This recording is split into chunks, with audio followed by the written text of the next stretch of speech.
시작할게요. 네. 자, 어제랑 이제 좀 다르게, 원래 이제 그냥 책을 또 감독하려는 계획이었는데, 뭐 여러 가지 이제 여러분들이 이제 어떤 식으로 또 따라오느냐에 따라서 좀 달라질 수도 있는 거죠. 그래서 일단은 저녁 시간이 되기 전까지 한 이제 뭐 서너 시간 정도 집중적으로 일단 핵심 내용들을 좀 다 전달을 해드리겠습니다. 이론편 전체 핵심 내용을 간단하게 다 정리를 하고 그리고 나면은 이제 남는 시간에는 좀 어떤 마법적 활동에 대한 체험 혹은 실습 그런 것들을 이제 좀 하는 쪽으로 좀 이제 방향을 좀 바꿔서 오늘은 그렇게 좀 할 거고요. 그래서 일단 먼저 이 표를 이 표가 이번 인간에 대하여 이론편 2장 그걸 전체를 다 그냥 표 한 장으로 정리한 거기 때문에 이 표를 여러분들이 보시면은 그 부분의 내용은 일단 전부 다 전달이 된 것입니다. 그래서 그걸 먼저 할 거고요. 자, 하기 전에 일단 먼저 어제 나왔던 내용들 그걸 다시 한번 좀 복습을 해보겠습니다. 자, 첫 번째로 제일 중요한 것은 뭐냐면 헤르메스학이란 무엇이냐 그거였죠. 헤르메스학이란 뭐다? 고대 위대한 마스터 헤르메스에 의해 전수된 완전함에 이르는 체계 전체를 말한다. 그렇죠. 헤르메스학이라는 것은 완전함에 도달하는 어떠한 체계 그것을 말하는 것인데 헤르메스라는 존재가 전달한 것이다. 그렇게 얘기한 거죠. 자, 그럼 완전함이라는 것이 무엇인지에 대한 개념을 여러분들은 정확하게 정립을 해야 된다 이렇게 얘기를 했죠. 완전함이라는 것은 그 존재의 구성 요소들이 완전한 것을 의미한다 이렇게 설명을 한 것입니다. 그 존재를 구성하는 구성 성분들 어떤 구성 성분들? 지수화풍과 아니 모든이요. 그 존재를 구성하는 모든 네. 그게 무엇이든 간에 왜 그러냐면 지금 여러분들이 살고 있는 태양계가 아닌 그 너머의 그러한 시스템, 그 너머의 우주 시스템은 지수화풍이 아닌 다른 원리로 작동합니다. 그리고 그들의 구성 성분과 그들의 구조는 전혀 또 다릅니다. 이 태양계에만 속한 이야기일 뿐이야. 자, 그래서 지수화풍과 전자기적 흐름이 포인트가 되면 안 돼요. 응? 그러면 놓치는 게 생겨. 개념이 모자라게 된다 이겁니다. 부분이 돼버려 개념이 전체가 아니라. 그래서 완전성이라는 것은 완전함에 도달한다 할 때 완전성이라는 것은 그 존재를 구성하는 모든 구성 요소가 신의 완전성을 발현하는 상태인 것이다. 그러나 지금 여러분들의 현재 상태에서 현재 구조에서는 그것이 영혼육을 구성하는 지수화풍과 전자기적 흐름이 된다라는 것을 정확히 이해하는 것이 극도로 중요한 것이다. 그러면 여러분들은 이제 알아야 될 것은 뭐죠?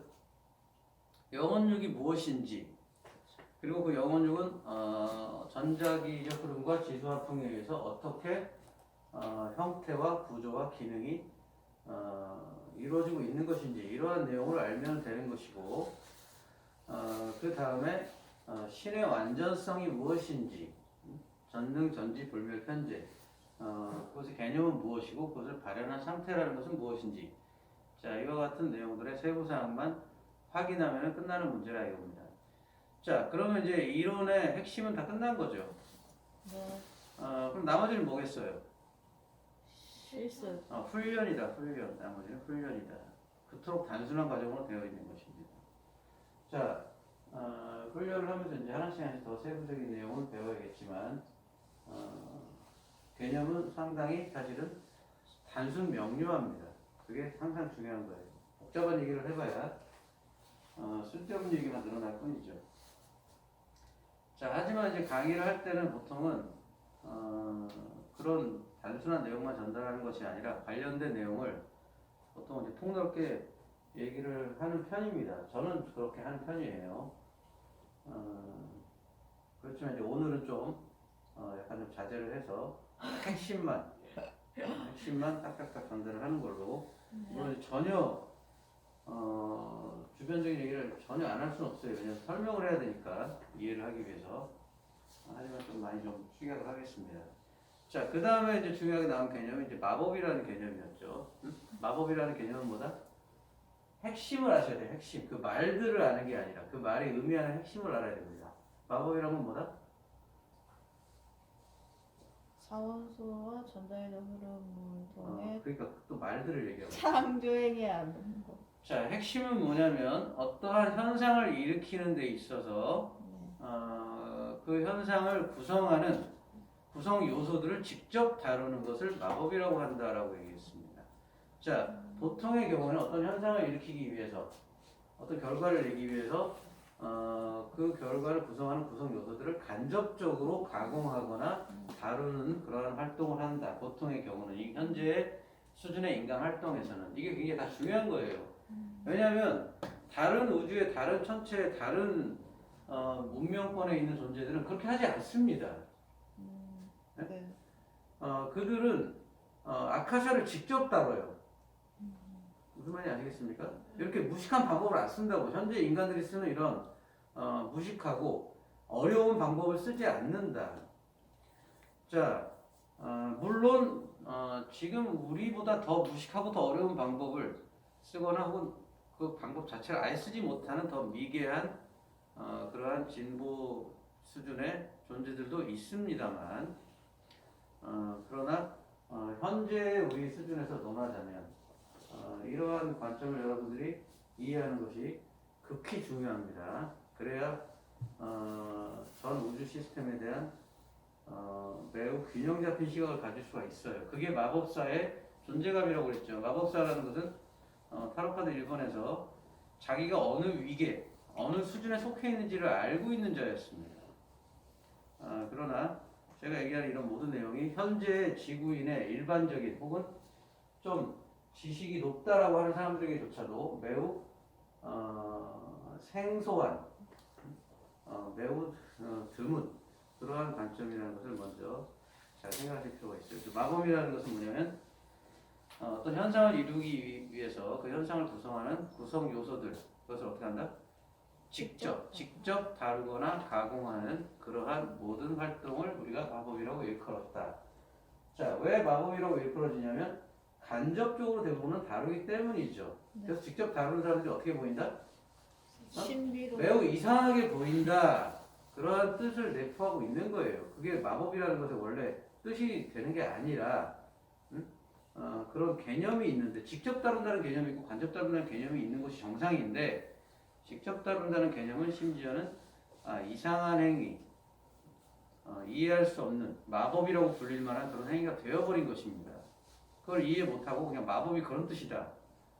그렇게 이해하면 몰상식한 사람이 되어버려요. 누가 마법을 그렇게 이해합니까? 이 지구에서. 우주에서도 그렇게 이해하지 않습니다. 그러한 언어적 개념이 어떤 의미에서 구성되는지 그걸 이해하는 게 굉장히 중요해요. 그러면 그 말을 넘어설 수가 있죠. 무슨 말인지 아시겠죠? 진리는 그래서 본래 불림 문자의 특성을 지닌다고 얘기했습니다. 불림 문자 무슨 말이죠?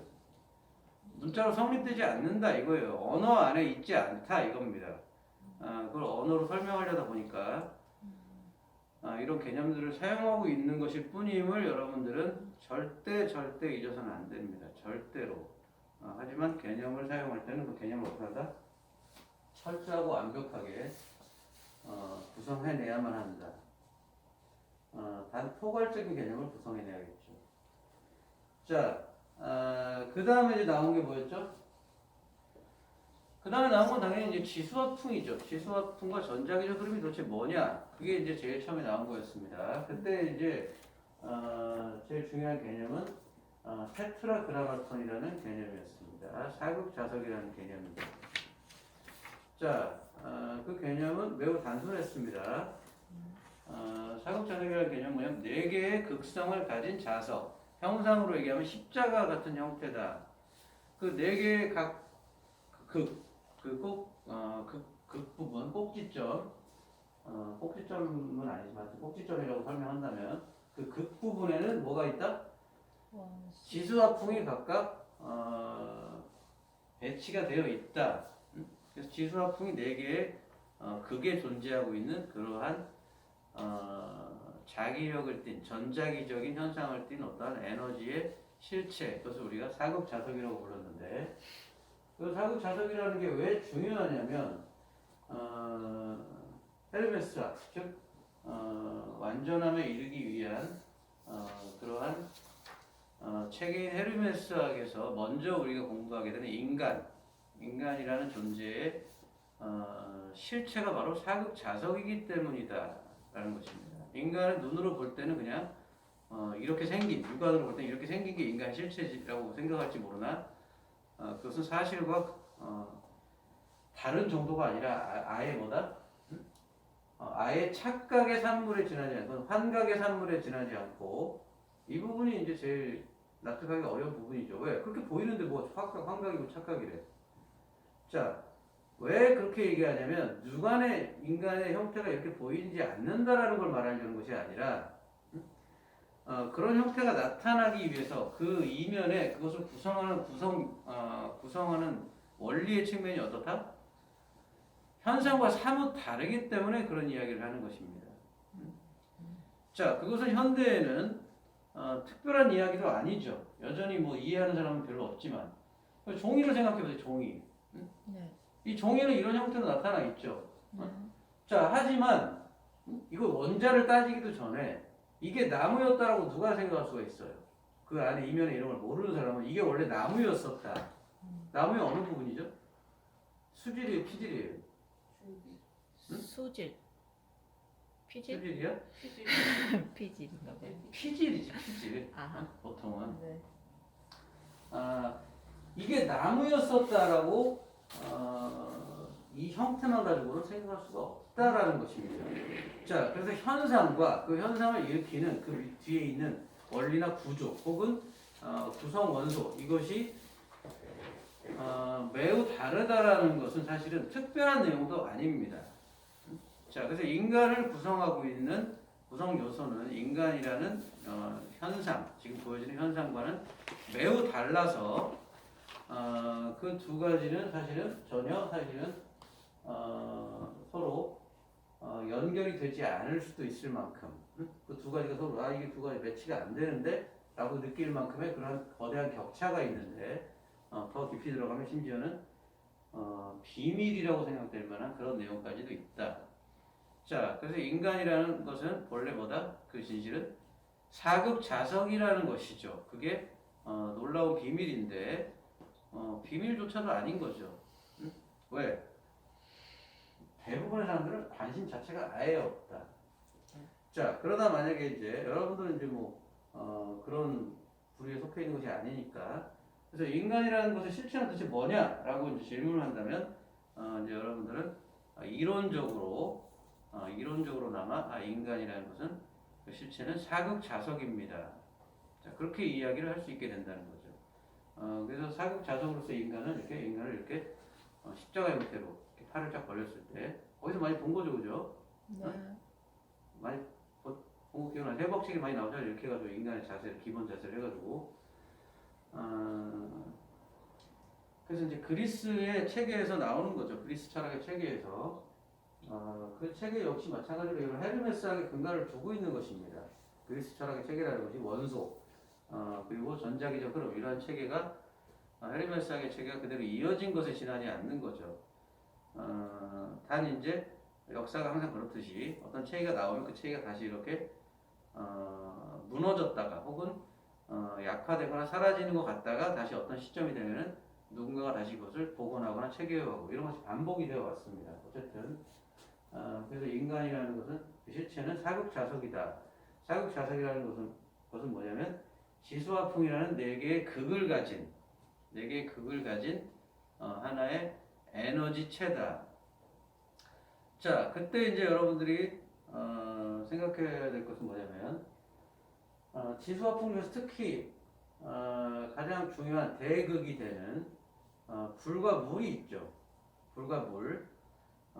불과 물이 바로 가장 중요한 음과 양의 핵심이 되는 것인데, 자, 그 불과 물이라는 것의 특성은 그것이 원소이지만 여러분들이 알고 있는 실제 물질계의 불과 물은 아니지만 그 원소가 불과 물이 한 공간 안에 있게 되면 그 둘은 어떻게 된다? 상호작용에 의해서 소멸. 그 둘의 성질이 사라지게 되겠죠. 중화되겠죠. 불과 물이 같은 양이 있다고 한다면, 자, 그래서 한 공간 안에 불과 물이 같이 있게 되면 상호작용을 통해서 그 둘이 각각의 특성을 나타낼 수가 없게 되는 것이 상식이겠습니다. 여러분들이 쉽게 생각해도 어떤 신비가 개입된다 해도 이러한 헤르메스학의 이론은 매우 합리적이고 지성적이고 논리적이고 과학적이지 말도 안 되는 신비 이런 건 없어요. 기본적으로는 그렇습니다. 자, 그렇기 때문에 물과 불이 같은 공간 안에 있기 위해서는 반드시 뭐가 있어야 된다, 중간에? 매개죠. 그 둘이 각각의 기능을 할 수 있게 해주는 어떤 매개체가 있어야 된다는 것이죠. 그게 바로 공기원소라는 것입니다. 자, 그리고 세 원소가 어떠한 특정한 형상을 띠면서 존재해야 되기 때문에 그래야 이런 현상이 일어나죠. 응? 이런 현상을 일으키기 위해서 당연한 어떠한 논리적인 귀결이 됩니다. 어떤 특정한 형상을 띠면서 존재하기 때문에 다른 말로 해서 뭐다? 그 형상이라는 것은 특정 시공간의 제약을 받는다. 시공간의 제약 안으로 들어온다. 즉 그 전에는 화원소나 물원소나 혹은 심지어는 공기원소조차도 시공간의 제약 속에 있었다 없었다?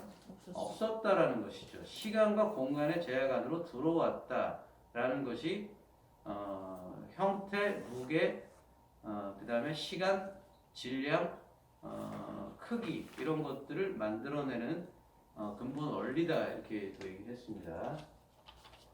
그래서 어떤 특정한 형태를 갖도록 하기 위한 그러한 역할을 하는 원소가 있다. 그래서 우리가 흑원소다 이렇게 불렀다 이거예요. 그래서 그와 같은 네 개의 원소, 네 개의 작용이죠. 정확하게 말하면 그 네 개의 작용이라는 것은 각각의 극을 가지고 각각의 위치에서 어떤 형태를 가지고 존재한다. 그래서 우리가 그걸 사극자석이다 이렇게 불렀다는 것입니다.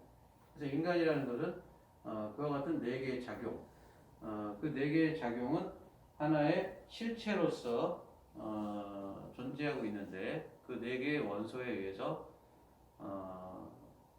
형성된 그러한 에너지적 작용, 그 상호작용이 바로 인간의 뭐다? 존재의 실체다라는 것이죠. 자, 그러면 이제 그게 이제 기본적인 이론이 되는 거죠. 그러면 이제 그 각각의 원소들의 기본적인 특성, 기본적인 속성을 먼저 여러분들 생각을 해야 됩니다. 불원소의 기본 속성은 뭐였죠? 25가지였죠. 아니요, 두 기본 가지. 속성이 250만 가지였죠. 3,676만 가지였지. 딱 두 가지밖에 없다. 기본 속성이. 너무 쉽죠, 그죠? 열과 팽창이었다. 물원소의 기본 속성은 뭐다? 뭐 외울 필요는 없어. 반대야, 불에. 차가움과 수축이었다. 그리고 풍원소의 기본 속성은 뭐다? 매개적 기능을 하는 것이 있지만 그 감각적 속성이 뭐였다? 가벼움이었다. 가벼움. 그리고 에너지적 특성은 뭐였어요? 한 방향으로 흐른다. 하나의 방향으로 흐르는 어떤 그 방향성을 지닐 때 풍원소라는 그런 개념이 발생한다고 했습니다. 자, 그럼 흑원소는 뭐다? 기본 속성이 무거움이다. 무거움. 그리고 뭐다? 응고? 자, 그와 같은 응집 현상을 일으킨다. 즉, 다른 말로 해서 형상을 만들어낸다. 어떤 구체적인 형상을 만들어내는 그러한 속성을 지닌다. 자, 그래서 각각 두 가지씩 다 나왔죠. 모르면은 뭐? 너무 쉬운데 이걸 모르면? 망청. 자, 외워야 된다 이것을. 외워야 되는 게 아니라 깊게 여러분들이 사색을 해보고 깊게 이해를 해서 자기 자신의 지식으로 만들어야 된다. 이게 제일 중요합니다. 자, 그러면 이제 우리는 그 원소의 속성이 인간에게만이 아니라 존재하는 모든 피조물의 안에서 작동한다라는 것을 생각해 볼 필요가 있습니다. 열과 팽창의 속성이 있는 모든 것에 뭐가 있다? 하원소가 작동하고 있다라는 것이죠. 그러면 쉽게 생각할 수 있는 건 뭐예요? 밀가루에다 베이킹 파우더를 넣으면은 부풀어 오르잖아. 그걸 부으면. 네. 자, 거기에 화원소 혹은 전기적 흐름이 작동하고 있다라는 것을 알 수가 있다라는 것입니다. 여러분들 일단 시작해야 되는 건 그런 거죠. 현상 안에 이면에 존재하는 원리들을 이제 현상을 보면서 하나씩 생각을 해보면서 사색을 하고 연결하는 거죠. 자, 그런데 일단 해야 될 일은 뭐냐면 그와 같은 원소와 전자기적 흐름의 작용이 인간에게는 어떤 식으로 특히 인간의 영혼력에는 어떤 식으로 구체적으로 발현되고 있느냐 이거를 먼저 여러분들은 확인할 필요가 있다. 전자기적 흐름을 이제 정리를 하는데 전기적 흐름이라는 것은 불원소의 팽창의 측면만 빼내서 확장의 측면 그것만 빼내서 전기적 흐름이다 이렇게 불렀고 자기적 흐름은 물원소의 수축의 측면만 빼내서 자기적 흐름이다 그렇게 이제 불렀다고 있습니다. 그런 개념이다. 자, 좀 더 이제 세밀한 얘기를 하면은 원소는 어떤 물질적 형태를 지니고 있는 원소 자체는 근본 원리이기 때문에 사실은 물질이라기보다는 에너지에 좀 더 가깝다고 여러분들 생각할 수 있겠죠. 그러나 그 중에서도 좀 더 형상을 가지고 있는 측면에 가깝다면 전자기 흐름은 좀 더 무형의 에너지 쪽에 가깝다 이렇게 생각하시면 됩니다. 물리학적으로 얘기하면 그렇다는 얘기예요. 그래서 형태를 띠지 않는 에너지가 있고 그 다음에 형태를 띠고 있는 그런 물질적인 힘이 있죠. 자연계에는 중력은 형태가 있어요, 없어요? 형상이 없어요. 없죠. 그러나 전기자기는 실제로 양전자와 음전자가 있습니다. 그래서 어떤 에너지든 간에 형태, 구체적인 형태를 띤 에너지와 그 다음에 무형적 에너지가 존재하고 있습니다. 그것은 매우 개념적으로 정확한 거죠. 에너지가 형태를 띈 것, 구체적인 형태로 나타나는 것, 그 다음에 가변적 형태 혹은 무형적 형태, 형태가 뚜렷하지 않은 그러한 두 가지로 나뉘는 것은 매우 상식적인 그러한 결론이다 이렇게 생각할 수 있어요. 그 두 가지 말고는 없잖아. 그렇잖아요. 그 두 가지 카테고리에서 벗어날 수 있는 게 없잖아요. 자, 그래서 이제 오늘 해야 될 것은 바로 이제 사극자극으로 구성된 그런 인간의 영혼육이 어떠한 특성을 가지고 있고 그리고 그 안에 작동하는 원소들은 또 구체적으로 어떻게 작동하느냐, 어떠한 현상과 효과를 만드느냐 이런 것들을 그냥 살펴봐야겠죠.